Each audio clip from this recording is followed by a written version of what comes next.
Well, hello, hello, hello. Welcome to the podcast. I am super excited today, right? Because today I have a special guest, and it's special because it's they do something I've never had an opportunity to interview. So I'm very excited. I have Kurt here today. Kurt, tell the world who you are. Yeah, hey man, thanks for having me on. The world. I'm an entrepreneur, and I hit a midlife crisis, changed a whole bunch of stuff, and now I just go hunting for a living, and it's amazing. I love it. Yeah, what a great intro. I'm serious. Yeah, That's a great intro. So a lot of questions, but when you say hunting, can you elaborate on that? yeah. Man, when I hit 40, I'm 46 now. When I hit 40, I didn't really like the way my life was going. I was an entrepreneur. I owned a bunch of little businesses. I wasn't really making much money on any of it, but I had a lot of stress, and I was like, man. So I ended up just closing or shutting down or selling anything I could, and I decided all I want to go do is go on these really cool, epic adventures while I'm hunting. I love to hunt. It's what I grew up with, but even more than just hunting or killing an animal, it's more like I want to go on these really badass adventures. So that's what I did, man. I just shut everything down. I started going on these really cool adventures, and then I film it and try to entertain others with it. And I have a hunting consulting agency that connects other hunters with outfitters, which fits because I get to go on these cool adventures and get to know outfitters really well. And then if I like them, I'll recommend hunters to go with them. And that's how I really make any money, is doing that. So Amazing. So, as a male, right, male to male, that takes a lot of courage to do what you did. Like to thanks, just man. change it up that way. You had these businesses, and I mean, you made that choice. What led you to say, "This is it. I'm moving on"? Because that's hard, right? You built these things, and you put all your all into it. What was that feeling for someone that wants to change? It's realizing and understanding that you're going to die and thinking about your death, like, and especially doing what I like to do. I really enjoy putting a big pack on my back, going off into the mountains and just spending a week there where it's very physical. As you get older, and I talk to older hunters all the time, they're like, I can't do that anymore. I'm too old. My body's falling apart. Like, I didn't want to be 70, 80 years old with a whole bunch of regrets that I didn't live the life that I have. And so I changed it, man. I see too many people, myself included, where we were just doing things that we don't enjoy, whether it be a 9 to 5 job or a business that you don't enjoy, to be able to make enough money to pay for your life, which you then continue to do things you don't enjoy in your life, right? So it's just some big circle. So I just jumped off the wheel, man. I just got out of that circle and started doing my own. Enough. You did it. And now you're doing what you love. Not only are you doing what you love, you found a way to use all that experience from your business and open a business doing what you love, right? So Yeah. it's not like you left it behind, you just enhanced it. That's what it sounds like to me. And now, how is it? How is it living your dream, man? A lot of Oh people man, go it's after great. it. Yeah. It's fantastic, man. I get to talk to hunters like me every day, and they ask me questions. Hey, this is what I want to do. This is my bucket list before I get too old. And I get to say, here's what I would recommend. Here's the guys that I've hunted with. They're fantastic. You're going to have a great experience. I get them, hook them up, and then get to hear about their experiences when they're done. Kurt, it was amazing. We had such a great time. I'm so glad that I did it. Da da da. Right. And then I get to go off and all these cool adventures all over the world, and film them and create television show to entertain others and pull them out of their world that they maybe not be enjoying, and they can experience a little bit of my world for a little bit. Yeah, I was looking at the channel. I'm very like curious about hunting. So I grew up in Washington Heights, New York, right? So that's like the Mhm. middle of the city. The biggest or the most animal that was around me was a roach. So what I'm saying is I don't know Mhm. nothing about hunting. I'm very curious. I was watching your videos and I see there's a lot of strategizing involved in it. It's not Mhm. just go uh, kill an animal. I, Mhm. it looks like you have to set it up. Mhm. Can you tell us more about that? Yeah, I'll try to say it in a way that maybe you can relate a little bit. But you're right. Some people that are not around hunting, and there's a really bad negative connotation when it comes to hunting. I get a lot of death threats and a lot of negativity from people. Oh yeah, man, hundreds if No. not thousands. Why? For hunting? Yeah, Oh, yeah. that's got it. Yeah, there's a lot of anti-hunters, and I understand the perception of like, why would you want to take that animal's life? They're a creature too. I understand that, but it's not like I'm just going to go out and just murder everything. Yeah. It takes a lot of hard work and a lot of skill, and you have a very low percentage of success when you're going out. Like if I went out to the mountains right now to try to go kill an elk, I might have about a 10% chance of success to do that. That's it? Yeah. Oh, And you there's see? there's things you can go do like high fenced areas and things are easier, but that's not traditional hunting. Yeah, I'm talking that's about not more good. true traditional hunting. So, for me, it's not even about really killing an animal. That's my goal. That's what I set off to do. But that's a very small percentage, and a lot of times that doesn't even happen. So where I get most of the value is being in nature, but being in nature in a very specific way. Like there's a lot of people like to go out in nature and go for hikes, but for me, it's not the same, man. Like you're from New York, right? So you're constantly around people, sounds, traffic, smells. You're constantly around noise and and it's very stressful for me. Like there's a constant level of anxiety typically for me when I'm in a city. I live in Denver. I lived in Denver for a long time. I'm outside the city now, but when I got out away from people, away from the noise, away from the stress, and I'm out in nature for a good amount of time, let's call it at least 3 or 4 days, it's like a cleanse. It's like cleansing all of that anxiety and stress and all that buildup out of me.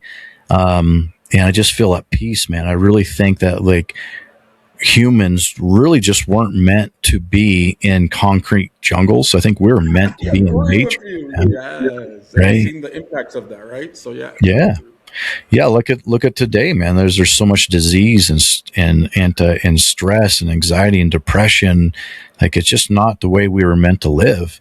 So for me, getting out into nature, and I love being in the most remote place I can actually be. And kind of the point I was talking about, a lot of people would like to go on hikes.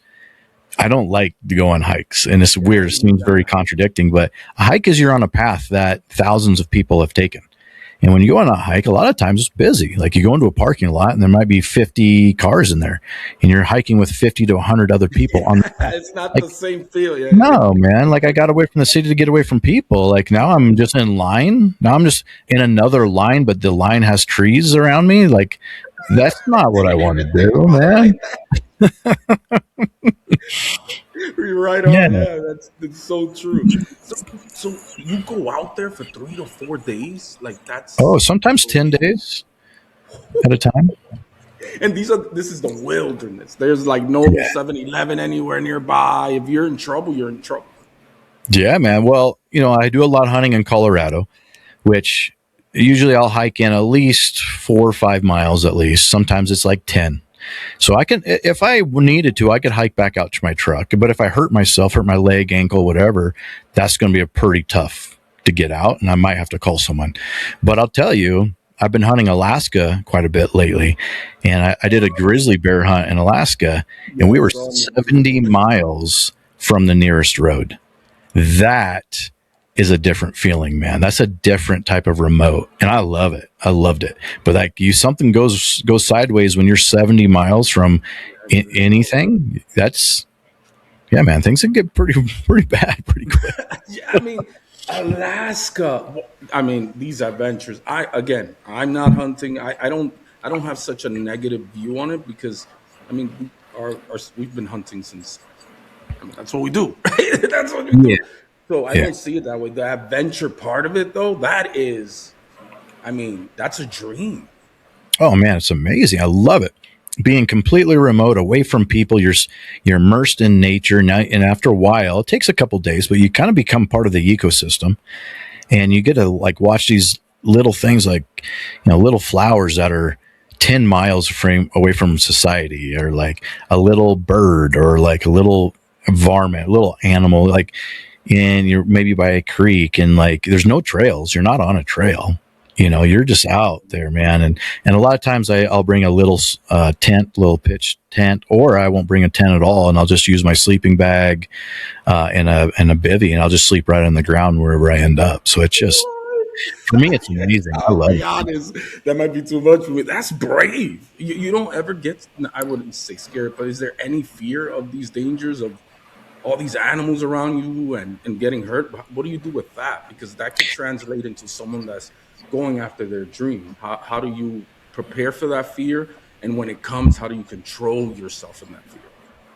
Yeah, a lot of times at night you can, because especially when you're out by yourself, like if you go out with other people, that helps mitigate the fears a little bit. But when you're out by yourself, things are just creepy at night. You're out in the middle of the wilderness at night. It could just be creepy. And the reality is nothing's there, but it just feels creepy. But any kind of dangers you're looking at is going to be a bear or a mountain lion typically. And most of the time, those What? animals have nothing to do with you. They're just as afraid of you as you are of them, unless there's a situation that happens that they are now feel like they have to defend themselves. Then that's when things get dangerous, right? So, So you're chilling, man, and you can see him online, just like in the distance. What? I mean, well, Julio, let me tell you, man. 99% of the time, if there's a mountain lion near you, you won't see that mountain lion. oh, that's worse. Thank you for giving me the safety of that. I'm not gonna Yeah. know. That no, it's like, I mean, and when you see these animals are beautiful, right? Like they are. You've seen them out there, the way Mhm. they hunt, the way they behave. Is there anything there that you use from watching them for your own self development or your own skills?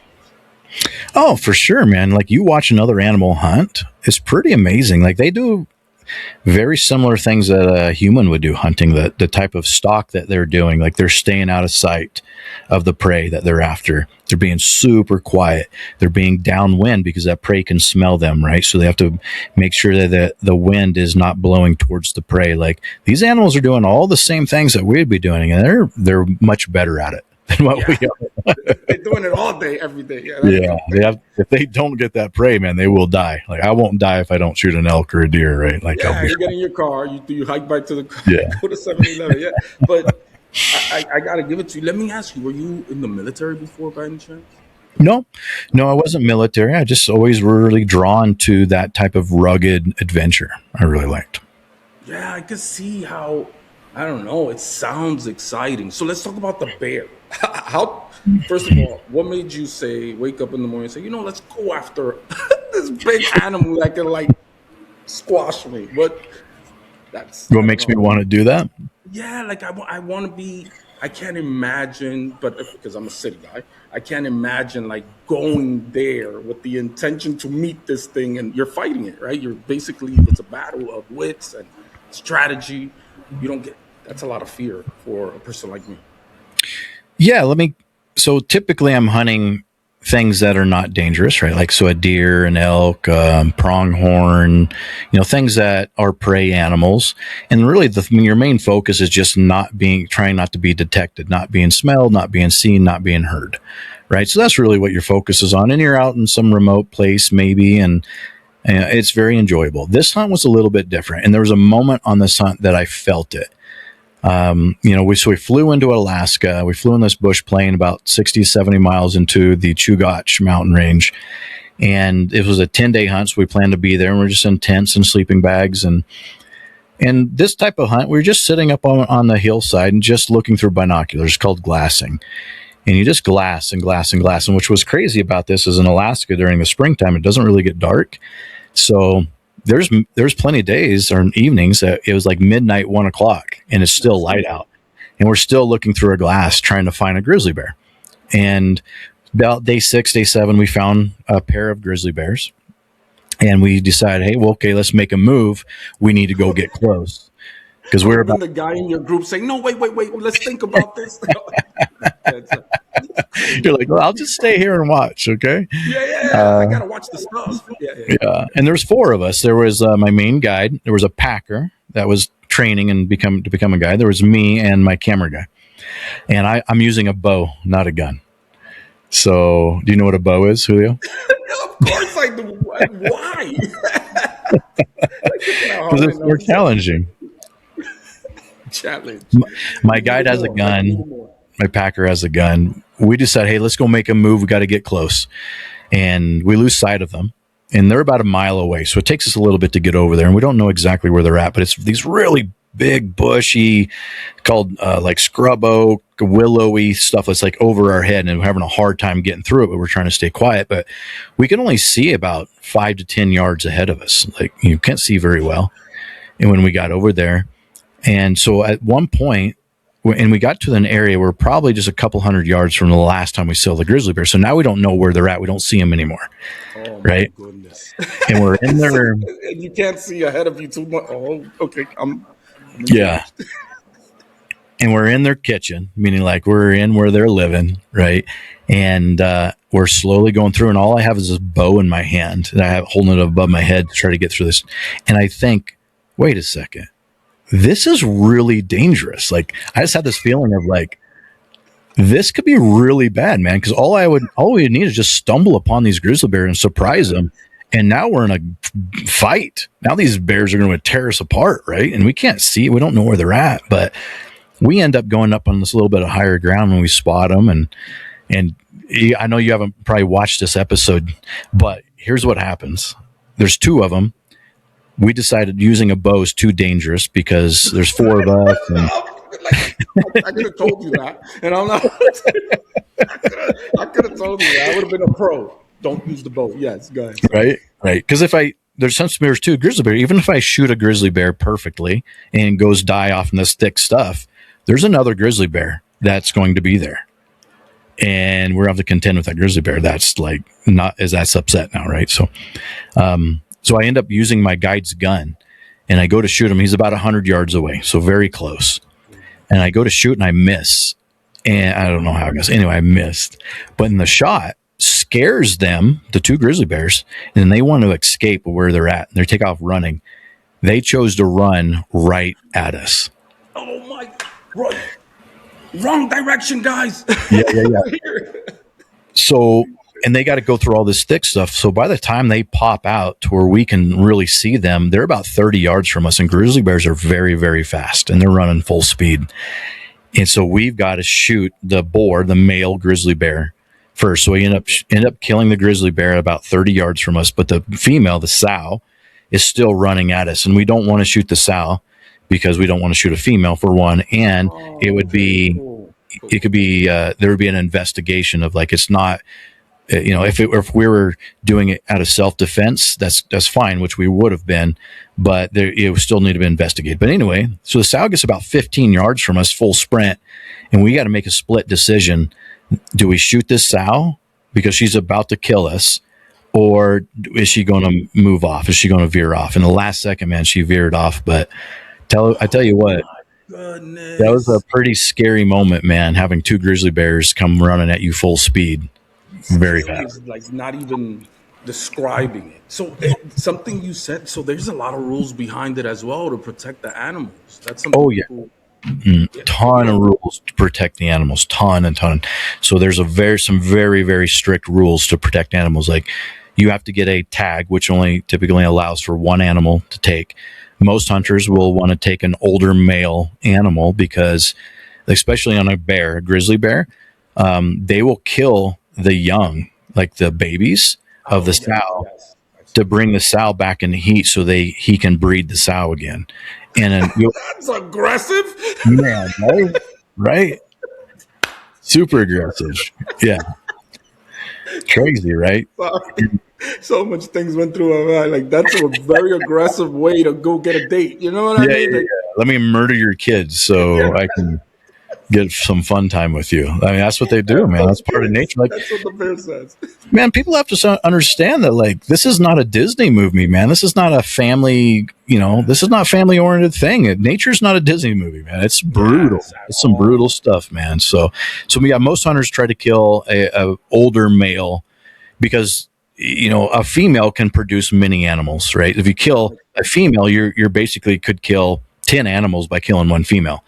If you kill 1 male, that the females will reproduce males, right? So it helps with the population and conserve the population and stuff like that. So How does it feel like that you took like I mean, as a male, like you took down a bear? Is there any feeling of winning, or I don't know what the right word is, and being, not to me, but like, what do you feel? That feeling must be well, huge. Julio, did you ever play any sports or do any kind of Yes, stuff like that? What sport did you play? uh, kickboxing and martial arts. I was like, Okay, so martial arts. Did you have matches? yes, Yeah. So you know the adrenaline rush that you get after a match, especially if you win a match, and you get this huge adrenaline rush, right? Like huge high. Multiply that by about 1,000, and that's what you feel after you take an animal. I mean, there's a lot of emotions that go on, but usually you have such a big adrenaline dump. Even shooting a deer, you get this, and you'll start shaking afterwards. Like your whole body shakes. You have so much adrenaline going. So, now take that, apply that to a grizzly bear that just charged you and was looking to kill you, right? So, I don't know. I would have ran. I mean, I know it doesn't. They're faster than us, so it wouldn't have oh, they're mattered. way But faster. Yeah. You just got to outrun the guy beside you. remind me not to go with you, bro. Because I would be that guy. So, and you said a bow and arrow. I couldn't picture kid. How do you? I don't know. Is there a special way How do you do that to How some to use to a bow and arrow to take an animal? Yeah, like how can you? I can't picture it hurting a bear enough for it to die. Like I don't know. You have to Yeah. be good, right? Well, the reality of it is like there's definitely tough animals, right? There's tough animals, but grizzly bear is a very tough animal, but it doesn't take much to kill an animal. If you take anything that will puncture both of its lungs, it can no longer breathe. If you take anything that will puncture the heart, whether it be a bullet or a stick, anything that punctures the heart, you can't pump blood then. And they will die very quickly on both of those. So it doesn't really matter gun or bow.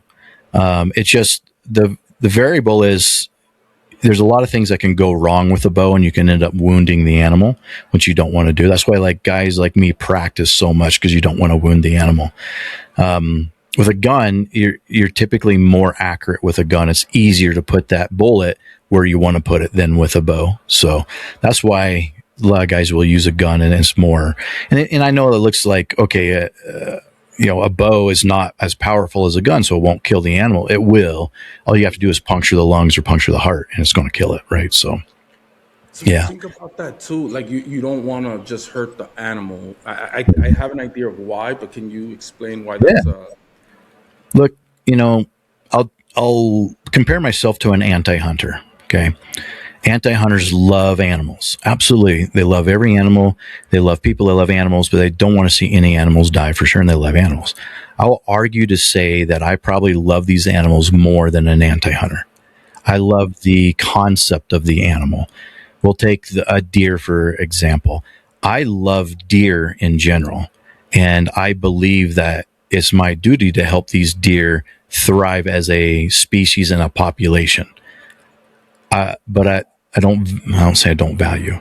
I understand the taking of one deer's life, because here, Julio, here's also what happens is, man, there's so many things I can say here, but when I go hunting, I spend a lot of money to do it. I buy a hunting tag, I buy a hunting weapon, I buy ammunition, and a good portion of that money goes back into what's called conservation, which is then used to make sure that these species of animals thrive in life, whether it be their habitat or whatever needs to happen to make sure these species thrive. Okay. So hunters contribute to an animal's life way more than an anti-hunter does. I can see that. I didn't know that. It's Mm-hmm. good that you mentioned that. I had no clue Yeah. of that And system. most people don't understand that. And that's why I wanted to speak about it on your podcast, is that variable too. And so I love the deer in general, just as much, if not more, than an anti-hunter loves the deer.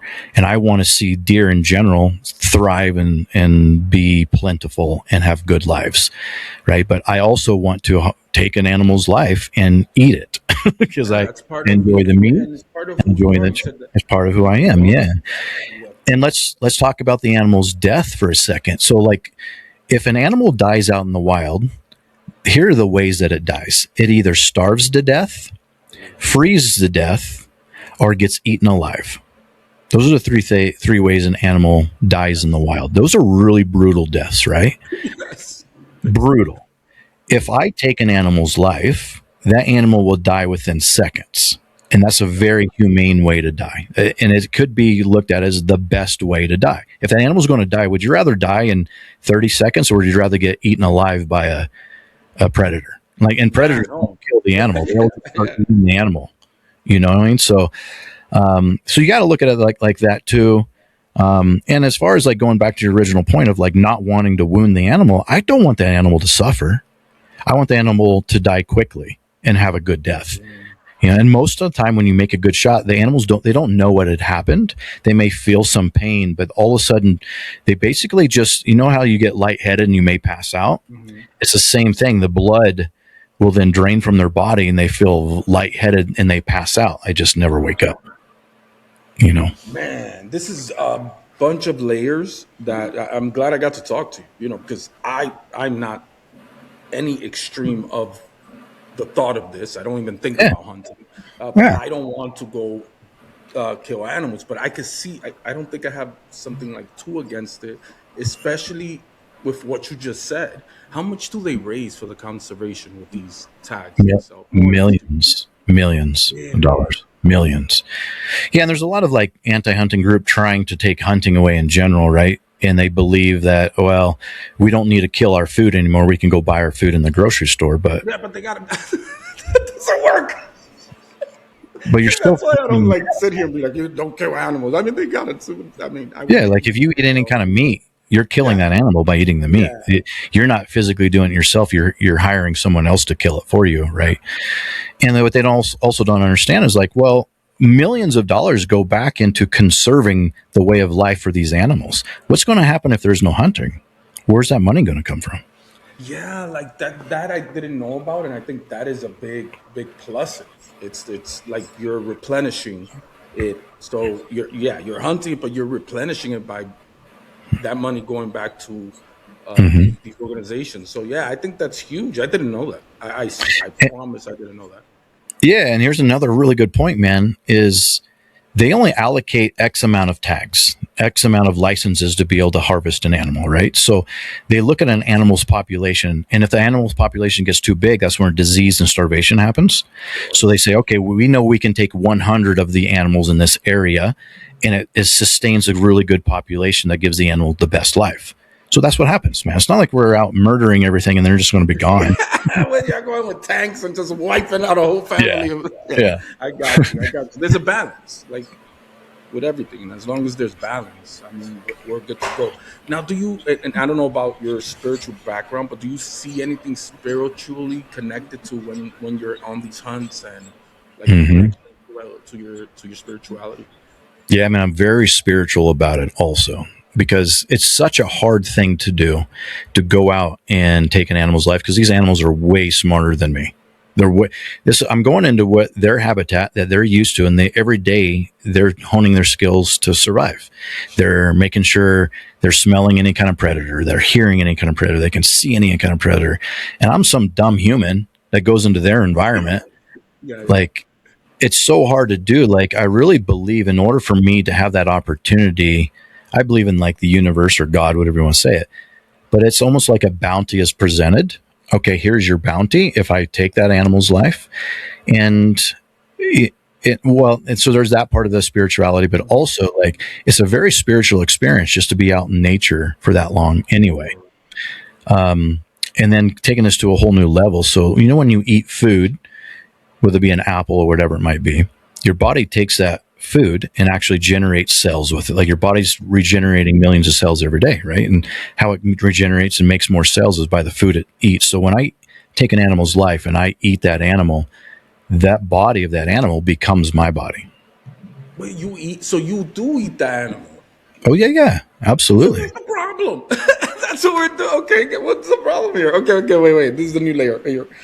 If you're eat, isn't that's okay? So that yeah, that I think that's what's supposed to happen, right? That's how it Yeah, is. So yeah, yeah, I didn't know you guys eat it. Man, so how does it taste? yeah. Most, there's bad apples in every group, but most hunters hunt to eat the animal, and we love that type of meat. So the type of meat we typically eat are deer, elk, pronghorn, whatever, but it's low fat, all organic. Like especially if you take it from a mountainside, there is no GMOs, there is no processing.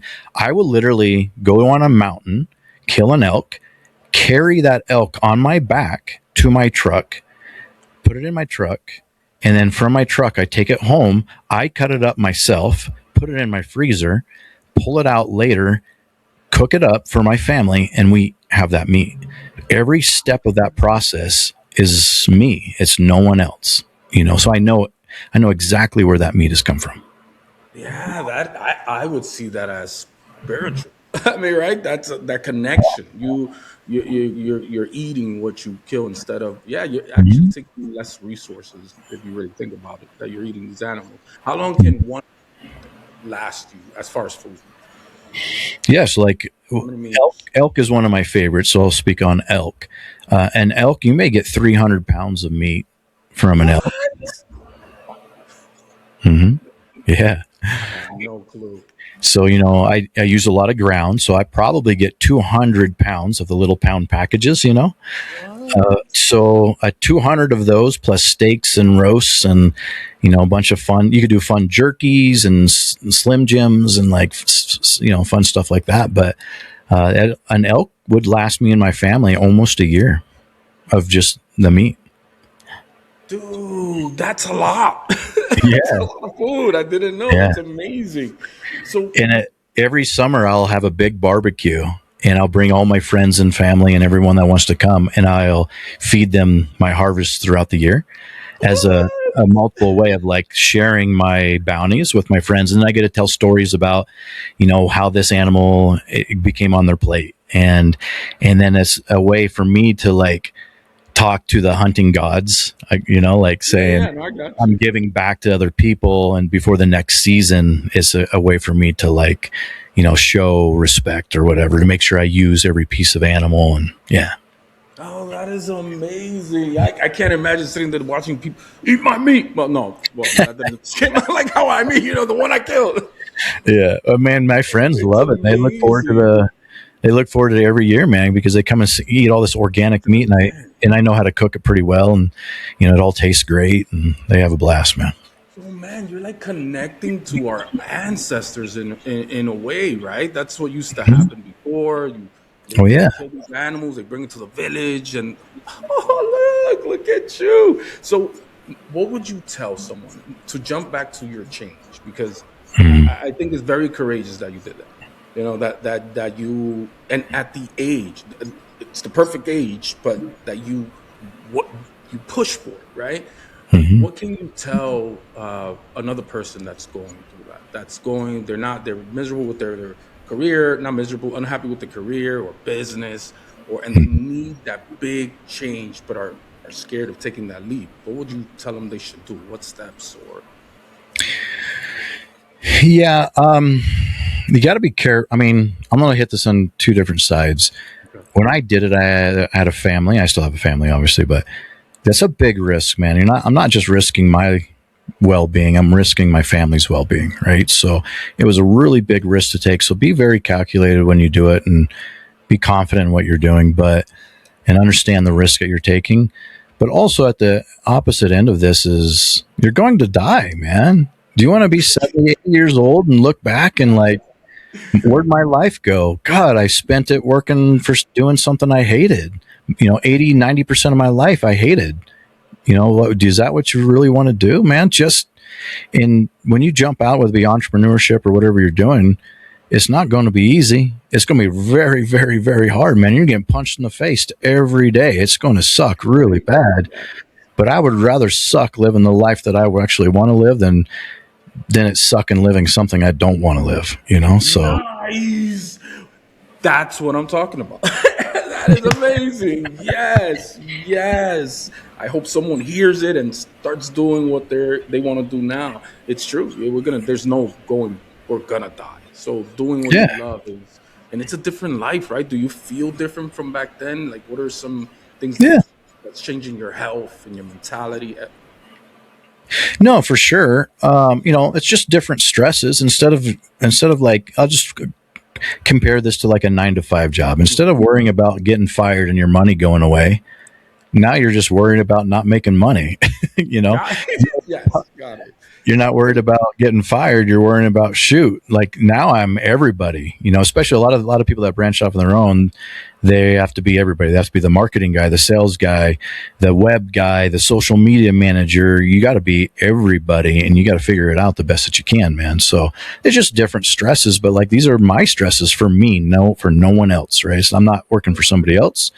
And I'm doing exactly what I want to do, living the life that I want to live. And when I am successful, like I'm very proud of it because I created it and it's for my family, and you know, I can give my family a better life because you know, I'm not saying you're going to go off and do this and be successful. Like you're probably going to fail a lot in the beginning. You're going to a lot, man. Like you may fail 100 times, but it's the 102nd time because you failed 100 times trying to do something is you'll learn so much by the 102nd time is when you'll succeed. Have you heard of like the theory of like pound the rock? Have you ever heard that phrase, pound the rock?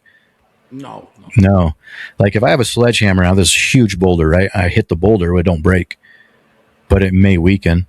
I hit it and I hit it and I hit it and I don't see any changes. I just have to keep hitting the rock, man. At some point it's going to break. I don't know if it's going to be the 30th swing or the 1000th swing. At some point the rock's going to break. I just don't know when. I love it. Yeah, yeah. I love that. Yeah, it will break. You just got to keep going, right? Yeah. So let's talk about entrepreneurship, right? So what for me the hardest thing about owning a business and working a business is something that you said. You said, you know, there are problems that they're yours, only you have at that moment. Is not being able to have the company in those problems, right? Kind of loneliness within the Oh yeah. business. So what would you think is the hardest part of being a business? I mean, you made a really good point on the loneliness of being an entrepreneur. Like, there's a lot of really hard parts about it. Do you play golf, Julio? Not No. professionally or even semi-professionally. I could hit the ball. That's it. Where it goes. Yeah, entrepreneur's a lot like golf, especially when I play. Is like one shank, one bad swing after one. Like you get so frustrated. Why am I doing this? Then you hit one perfect shot that feels perfect, and you keep playing. Right? That's entrepreneurship. It's misery after misery after misery, but then you find a success and you feed on the success and you keep going. Right? So, but to your point of like the loneliness is entrepreneurship is very lonely because most people cannot relate with you, and you cannot relate with most people. And I've been an entrepreneur since my early 20s. So I've struggled with it. You know, I'm 46 now. I struggle a lot with being lonely in my 30s because I was just wanted someone else to relate with me and talked about some of the things that I was going through. And there's no one I can talk to. I can't talk to my wife about it. She doesn't relate. Can't talk to my friends about it because they're not entrepreneurs. They don't understand.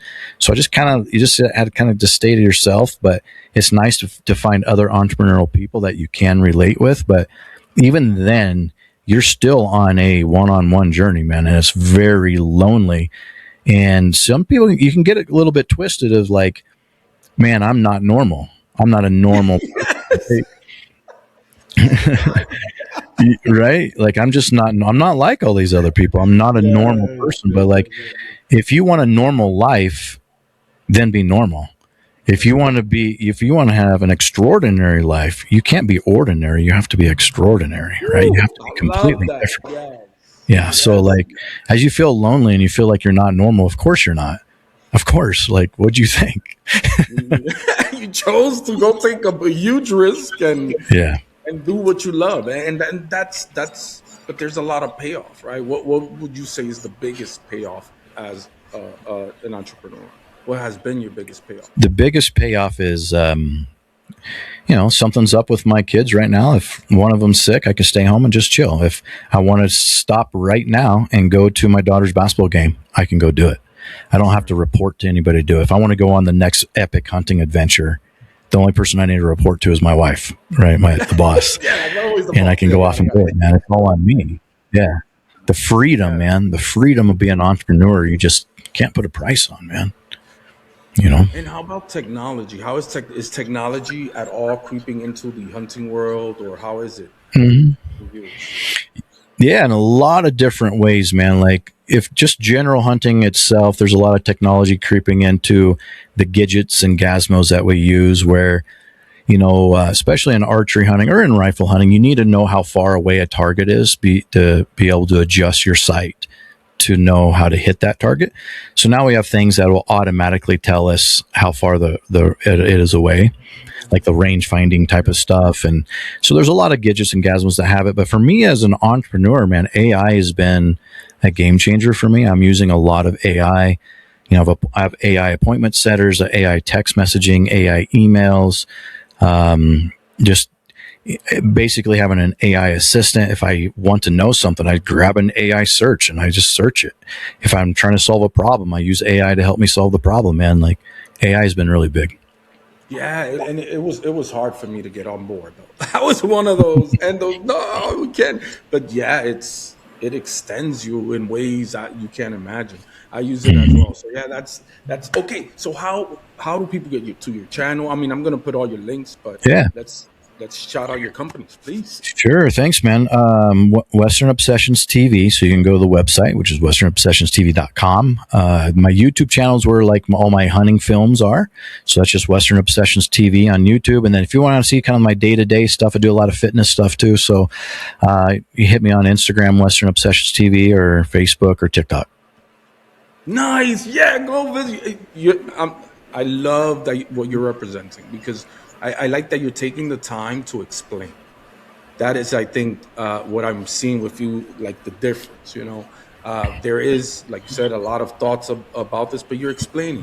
You're showing what it really is. So that's good on you, and I'm proud of you for making the changes as a male, man. You said I'm gonna do it, and you did it, and you followed through, and look, it's working. Yeah. So, I'm assuming a lot of your listeners are not hunters or not in my realm.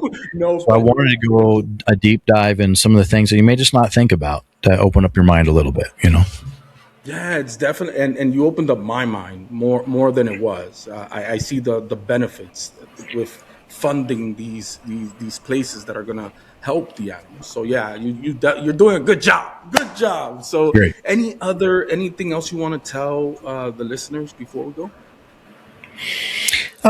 Just stay open-minded, and when you meet someone that may be completely opposite you, just ask questions like you are, Julio, man. That was awesome for you to want to dive in and understand and know more. And the last thing is, you're going to die. So why are you living a life you don't want to live? Dude, go do what you want to do, man. Bro, I love it. It's the way you say it. You're gonna die. Pretty matter of fact. It's true. Right? You're not lying. Yeah. It's very funny. Well, thank you for joining me today. I really had a blast. Have a great day. Thanks, buddy. Appreciate you. Read out with me. I am